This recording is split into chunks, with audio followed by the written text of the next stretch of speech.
ಹಂತದ ಲೋಕಸಭಾ ಚುನಾವಣೆಯ ಸಮರದಲ್ಲಿ ಇನ್ನು ಅದೆಷ್ಟು ಮಂದಿ ಜಗಜಟ್ಟಿಗಳು ತೊಡೆ ತಟ್ಟಿ ನಿಂತಿದ್ದಾರೆ. ಯಾರಿಗೆ ಯಾವ ರೀತಿಯಲ್ಲಿ ಕಾದಿದೆ ಶಾಕ್. ಕೆಲವರ ದಾರಿ ಸುಗಮವಾದ್ರೂ ಒಳ ಏಟಿನ ಭೀತಿಯಿಂದಾಗಿ ಒಳಗೊಳಗೆ ಪರಿತಪಿಸ್ತಾ ಇರೋದು ಹೇಗೆ? ಯಾರು ಯಾರನ್ನ ಕಣದಲ್ಲಿ ಕೆಡುವುದಕ್ಕೆ ನಿಂತಿದ್ದಾರೆ ಅದನ್ನೇ ತೋರಿಸ್ತೀವಿ ನೋಡಿ. ಮಂಡ್ಯ ಅಖಾಡಕ್ಕಿಳಿದ ಎಚ್.ಡಿ. ಕುಮಾರಸ್ವಾಮಿ. ಶ್ರೀಮಂತ ಕುಳ ಸ್ಟಾರ್ ಚಂದ್ರು ಇಲ್ಲಿ ಕೈ ಅಭ್ಯರ್ಥಿ. ಕುಮಾರಸ್ವಾಮಿಗೆ ಸ್ವತಃ ತಾವು ಈ ಬಾರಿ ಲೋಕಸಭಾ ಚುನಾವಣಾ ಅಖಾಡಕ್ಕೆ ಇಳಿತೀನಿ ಅನ್ನೋದು ಗೊತ್ತಿರಲಿಲ್ಲ. ಹೇಗಾದ್ರೂ ಮಾಡಿ ಮಗನನ್ನ ಕಣಕ್ಕಿಳಿಸಿ ಈ ಬಾರಿಯಾದ್ರೂ ಕೂಡ ಸಂಸದನಾಗಿ ನೋಡುವ ಆಸೆಯನ್ನ ಈಡೇರಿಸಿಕೊಳ್ಬೇಕು ಅಂತ ಕಾದಿದ್ರು. ಆದರೆ ಬಿಜೆಪಿಯ ಹೈಕಮಾಂಡ್ ಆದೇಶವನ್ನ ತೆಗೆದುಹಾಕಲಾಗದೆ ಕೊನೆಗೆ ತಾವೇ ಮಂಡ್ಯ ಅಖಾಡಕ್ಕೆ ಧುಮುಕಿದ್ರು. ಇದನ್ನು ಸಹ ಯಾರೂ ನಿರೀಕ್ಷೆ ಮಾಡಿರಲಿಲ್ಲ. ಪುಟ್ಟರಾಜು ಅಥವಾ ನಿಖಿಲ್ ಕುಮಾರಸ್ವಾಮಿ ಸ್ಪರ್ಧಿಸಬಹುದು ಅಂತಲೇ ಭಾವಿಸಿರುವಾಗ ಏಕಾಏಕಿ ರಾಮನಗರ ಚನ್ನಪಟ್ಟಣವನ್ನ ಬಿಟ್ಟು ಕುಮಾರಸ್ವಾಮಿ ಮಂಡ್ಯಕ್ಕೆ ವಲಸೆ ಬಂದು ಅಖಾಡಕ್ಕೆ ಧುಮುಕುವಂತಾಗಿದೆ. ಆದರೆ ಹೀಗೆ ಅಖಾಡಕ್ಕಿಳಿತಾ ಇದ್ದಂತೆ ಇತ್ತ ಸಂಸದೆ ಸುಮಲತಾ ಬಿಜೆಪಿಗೆ ಸೇರ್ಪಡೆಗೊಂಡಿದ್ದಾರೆ. ಇದು ಕುಮಾರಣ್ಣನ ಬಲವನ್ನ ಹೆಚ್ಚಿಸಿದ್ದು ಎದುರಾಳಿ ಕಾಂಗ್ರೆಸ್ ಅಭ್ಯರ್ಥಿ ಸ್ಟಾರ್ ಚಂದ್ರು ಥಂಡ ಹೊಡೆಯುವಂತಾಗಿದೆ. ಮಂಡ್ಯ ವಿಚಾರದಲ್ಲೂ ಕಾಂಗ್ರೆಸ್ನ ಲೆಕ್ಕಾಚಾರ ಉಲ್ಟಾ ಆಗೋಯ್ತು. ಬಿಜೆಪಿ ಜೆಡಿಎಸ್ಗೆ ಮಂಡ್ಯ ಬಿಟ್ಟುಕೊಟ್ಟಲ್ಲಿ ಸುಮಲತಾ ಒಂದು ತಟಸ್ಥರಾಗಬಹುದು, ಇಲ್ಲ ಮತ್ತೆ ಪಕ್ಷೇತರರಾಗಿ ಸ್ಪರ್ಧೆ ಮಾಡಬಹುದು. ಎರಡೂ ಆಗಲಿಲ್ಲ ಅಂದ್ರೆ ಕಾಂಗ್ರೆಸ್ಗೆ ಬೆಂಬಲ ಕೊಡಬಹುದು ಅಂತಾನೂ ಕೂಡ ಯೋಚನೆ ಇತ್ತಂತಹ ಸ್ಟಾರ್ ಚಂದ್ರು ಅವರನ್ನ ಮಂಡ್ಯ ಅಭ್ಯರ್ಥಿಯನ್ನಾಗಿ ಕಾಂಗ್ರೆಸ್ ಅಖಾಡಕ್ಕಿಳಿಸಿತು. ಒಂದು ವೇಳೆ ಎಚ್.ಡಿ.ಕೆ ನಿಂತರೂ ಇಲ್ಲಿ ಸುಮಲತಾ ಬೆಂಬಲದಿಂದಾಗಿ ಅಥವಾ ತಟಸ್ಥರಾದ ಕಾರಣದಿಂದಾಗಿ ಕಾಂಗ್ರೆಸ್ಗೆ ಹೆಚ್ಚಿನ ಮತ ಸಿಗುತ್ತೆ ಅಂತ ಯೋಚಿಸಿದ್ರು. ಆದರೆ ಸುಮಲತಾ ಅವರು ಕ್ಷೇತ್ರ ತ್ಯಾಗವನ್ನು ಮಾಡಿ ಬಿಜೆಪಿಗೆ ಸೇರ್ಪಡೆಗೊಂಡಿದ್ರಿಂದ ಇದೀಗ ಕುಮಾರಣ್ಣ ಅವರಿಗೂ ಬೂಸ್ಟರ್ ಡೋಸ್ ಸಿಕ್ಕಂತಾಗಿದೆ. ಹೀಗಾಗಿಯೇ ಇರುವ 3 ವಾರದಲ್ಲಿ ಜನರ ಮನವನ್ನ ಗೆಲ್ಲೋದು ಸ್ಟಾರ್ ಚಂದ್ರುಗೆ ಸಾಹಸವೇ ಆಗಲಿದೆ. ಬೆಂಗಳೂರು ಬಿಟ್ಟು ತುಮಕೂರಿನಿಂದ ಅಖಾಡಕ್ಕಿಳಿದ್ರು ಸೋಮಣ್ಣಗೆ ಪ್ರಬಲ ಸ್ಪರ್ಧೆಯನ್ನ ಕೊಡ್ತಾರಾ ಮುದ್ದಹನುಮೇಗೌಡ. ಸ್ಥಳೀಯರಿಗೆ ಟಿಕೆಟ್ ಕೊಡಬೇಕು ಅನ್ನುವ ಆಗ್ರಹದ ಮಧ್ಯೆಯೂ ಕೂಡ ತುಮಕೂರು ಟಿಕೆಟ್ ಪಡೆಯುವಲ್ಲಿ ಸೋಮಣ್ಣ ಸಕ್ಸಸ್ ಆಗಿದ್ದಾರೆ. ಆದರೆ ಗೆಲ್ಲೋ ವಿಷಯದಲ್ಲೂ ಕೂಡ ಹಾಗೆ ಆಗುತ್ತಾ ಗೊತ್ತಿಲ್ಲ. ಯಾಕೆಂದ್ರೆ ಇಲ್ಲಿ ಇನ್ನೂ ಕೂಡ ಮಾಧುಸ್ವಾಮಿಯವರ ಅಸಮಾಧಾನ ಮುಗ್ದಿಲ್ಲ. ಸೋಮಣ್ಣ ಪರ ಪ್ರಚಾರದಲ್ಲಿ ಈವರೆಗೂ ಕೂಡ ಎಲ್ಲಿಯೂ ಕಾಣಿಸಿಕೊಂಡಿಲ್ಲ. ಜೆಡಿಎಸ್ನ ಬೆಂಬಲ ಇರೋದ್ರಿಂದ ಮತಗಳನ್ನು ಸೆಳೆದು ಗೆಲ್ಲಬಹುದೆಂಬ ಲೆಕ್ಕಾಚಾರ ಸೋಮಣ್ಣ ಅವರದ್ದು. ಜೊತೆಗೆ ಅಲ್ಲಿ ಸಿದ್ಧಗಂಗಾ ಮಠದ ಆಶೀರ್ವಾದ ಸಿಗಲಿದೆ ಅನ್ನೋದು ಸೋಮಣ್ಣ ನಂಬಿಕೆ. ಆದರೆ ಇಲ್ಲಿ ಒಳಏಟಿನ ಭೀತಿ ಕೂಡ ಸೋಮಣ್ಣ ಅವರಿಗೆ ಕಾಡ್ತಿದೆ.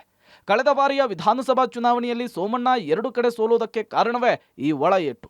ಈ ಬಾರಿ ಅದೇನಾಗುತ್ತೋ ಏನೋ ಗೊತ್ತಿಲ್ಲ. ಹಂಗಂತ ಕಾಂಗ್ರೆಸ್ ಅಭ್ಯರ್ಥಿ ಮುದ್ದಹನುಮೇಗೌಡ ಅವರು ಗೆಲುವು ಸುಲಭ ಅಂತಾನೂ ಕೂಡ ಹೇಳೋದಕ್ಕಾಗಲ್ಲ.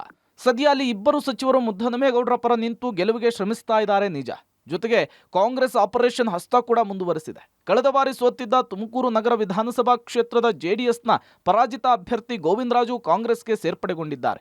ಇದರೊಟ್ಟಿಗೆ ಬೇರೆ ಬೇರೆ ರೀತಿಯಾಗಿ ಒಳಗೊಳಗೆ ರಣತಂತ್ರಗಳು ನಡೀತಾ ಇದ್ದು ಇಲ್ಲೂ ಕೂಡ ಪ್ರಬಲ ಪೈಪೋಟಿ ಇದ್ದು ಯಾರು ಯಾರನ್ನ ಮಣಿಸ್ತಾರೆ ಅನ್ನೋದನ್ನ ಹೇಳೋದಕ್ಕಾಗ್ತಿಲ್ಲ. ಹಾಸನ, ಚಿಕ್ಕಬಳ್ಳಾಪುರ, ಬೆಂಗಳೂರು ಉತ್ತರ ಹಾಗೂ ದಕ್ಷಿಣ ಕ್ಷೇತ್ರಗಳು ಕೂಡ ಇದೀಗ ಮತದಾರರನ್ನ ಸೂಚಿಗಲ್ನಂತೆ ಸೆಳೆದಿದೆ. ಇಲ್ಲೂ ಕೂಡ ಅದೆಂತ ಮತಗಜಗಳು ಕಣಕ್ಕಿಳಿದಿದ್ದಾರೆ ಗೊತ್ತಾ? ಅದನ್ನೇ ತೋರಿಸ್ತೀವಿ ನೋಡಿ. Hassan Prajwal Revanna versus Shreyas Patel tough fight. Chikkaballapur doctor K Sudhakar versus Raksha Ramaiah ನಡುವೆ ಜಿದ್ದಾಜಿದ್ದಿ. ಬೆಂಗಳೂರು ಉತ್ತರ, ದಕ್ಷಿಣ 2 ಕಡೆ ಸಿಂಹಿಣಿಯರೇ.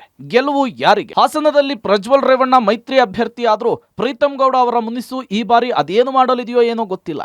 ಇನ್ನು ಎದುರಾಳಿಯನ್ನ ನೋಡಿದ್ರೆ ಕಳೆದ ವಿಧಾನಸಭಾ ಚುನಾವಣೆಯಲ್ಲಿ ತಂದೆ ರೇವಣ್ಣ ಅವರಿಗೆ ಬೆವರನ್ನ ಇಳಿಸಿದವರು. ಕೇವಲ 3,000 ಮತಗಳ ಅಂತರದಿಂದ ಸೋತಿದ್ದಂತಹ ಶ್ರೇಯಸ್ ಪಟೇಲ್ ಇದೀಗ ಮಗನನ್ನ ಅಖಾಡದಲ್ಲಿ ಕಟ್ಟಿ ಹಾಕುವುದಕ್ಕೆ ನಿಂತಿದ್ದಾರೆ.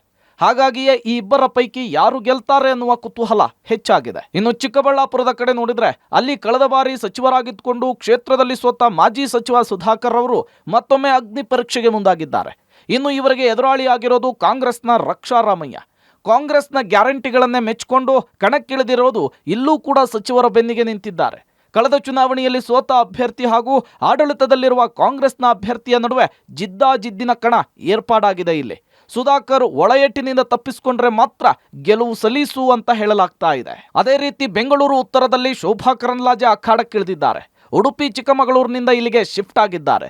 ಆದರೂ ಸದಾನಂದ ಗೌಡ್ರಂತೆ ಇವರೂ ಕೂಡ ಗೌಡ್ರೆ ಆಗಿರೋದ್ರಿಂದ ಅದೇ ಓಟುಗಳು ಶೋಭಕ್ಕ ಮಡಿಲಿಗೆ ಬೀಳಲಿದೆ ಅನ್ನೋದು ಅವರ ನಂಬಿಕೆ. ಇನ್ನು ಇಲ್ಲಿ ಎದುರಾಳಿಯಾಗಿ ನಿಂತಿರೋದು ಕಾಂಗ್ರೆಸ್ನ ಅಭ್ಯರ್ಥಿ ರಾಜೀವ್ ಗೌಡ. ಅವರು ಕೂಡ ಕಾಂಗ್ರೆಸ್ ಗ್ಯಾರಂಟಿಗಳನ್ನ ನೆಚ್ಚಿಕೊಂಡು ಅಖಾಡಕ್ಕಿಳಿದಿದ್ದಾರೆ. ಕೊನೆಯದಾಗಿ ಬೆಂಗಳೂರು ದಕ್ಷಿಣ ಕ್ಷೇತ್ರದ ಕಥೆಯನ್ನ ನೋಡುವುದಾದ್ರೆ ಇಲ್ಲಿ ತೇಜಸ್ವಿ ಸೂರ್ಯ ಅವರಿಗೆ ಎದುರಾಳಿಯಾಗಿ ಹಾಗೂ ಕಾಂಗ್ರೆಸ್ನ ಮಾಜಿ ಶಾಸಕಿ ಸೌಮ್ಯ ರೆಡ್ಡಿ ಕಣಕ್ಕಿಳಿದಿದ್ದಾರೆ. ಕಳೆದ ವಿಧಾನಸಭಾ ಚುನಾವಣೆಯಲ್ಲಿ ಕೇವಲ 16 ಮತಗಳಿಂದ ಸೋಲನ್ನ ಉಂಡಿದ್ರು. ಇದಕ್ಕೆ ಕಾರಣ ತೇಜಸ್ವಿ ಸೂರ್ಯ ಅಂತಾರೆ.